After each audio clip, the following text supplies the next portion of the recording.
Well, good morning. It's a pleasure to be here today. Again, I'm Scott Eades. I'm the new Caltrans District 5 Director.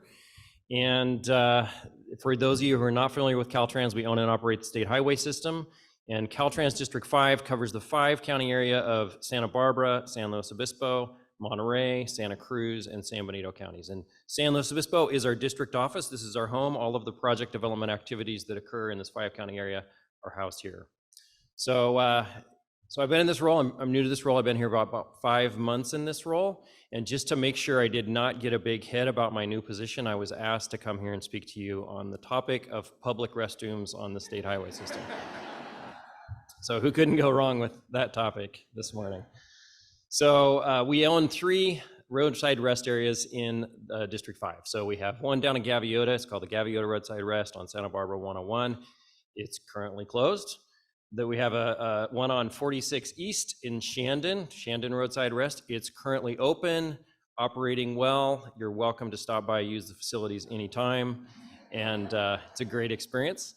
And then we have 3, the third is north on 101 in Monterey County. It is the Camp Roberts Roadside Rest, and it is currently closed. So we have 3, 2 of them are currently closed, what gives. So there's a little bit different circumstances for each. First of all, high level, Caltrans owns 88 of these facilities statewide, and they were all, for the most part, built in the 1960s. So there's a lot of old parts and pieces associated with these facilities, and with ours, we have been able to upgrade things over the years, but our wastewater treatment facilities are about 2 decades old, and so it was time. We get about 1 million flushes a year in each one of these facilities. That's a lot of flushes over 20 years, so it was time to upgrade. So, however, it's taken us longer than we expected to reopen both these facilities. So let me break it down a little bit. For Gaviota, we actually finished the work. We reopened in January, and then the winter storms hit, and especially on the Gaviota coast, they hit hard. And so we lost our water supply. Our water supply is actually through the state park system. They own and operate it. It went down, so that it's taken then some time for us to gain access to that water. We don't have it yet, but supposedly it's coming soon. So as soon as we have the water, we'll be able to reopen in the northbound direction at Gaviota. In the southbound direction, if you've driven by there recently, you'll see some construction activity.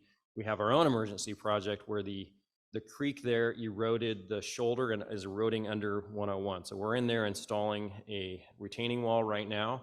So until that work is completed, it's so close in proximity to the off-ramp where the roadside rest is. We'll keep that one closed until those construction activities are out of the way.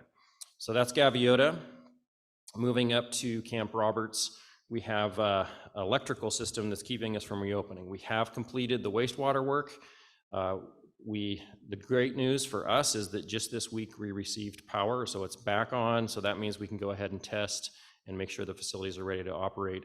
We'll open the southbound direction roadside rest as soon as we finish that process. The northbound, in our preliminary testing, we found out there's a breaker that's a specialized piece of equipment that's now on back order that wasn't functioning well. So as soon as we have that one, we'll get that one back up and running as well. So that covers the roadside rests, and I'm happy to come back anytime and talk about a non-bathroom related topic, preferably.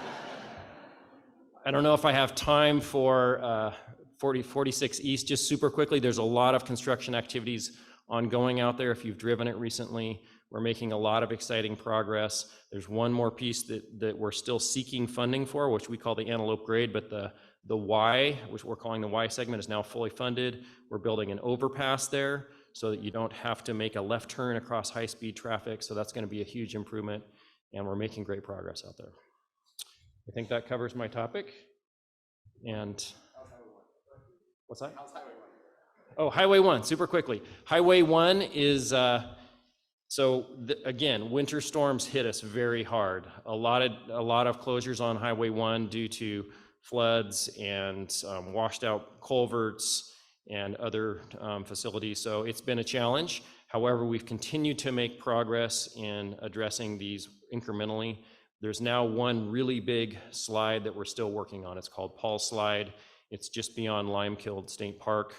So if you travel that way, you're going to have to turn around at some point, but we have access really in both directions all the way down to that point.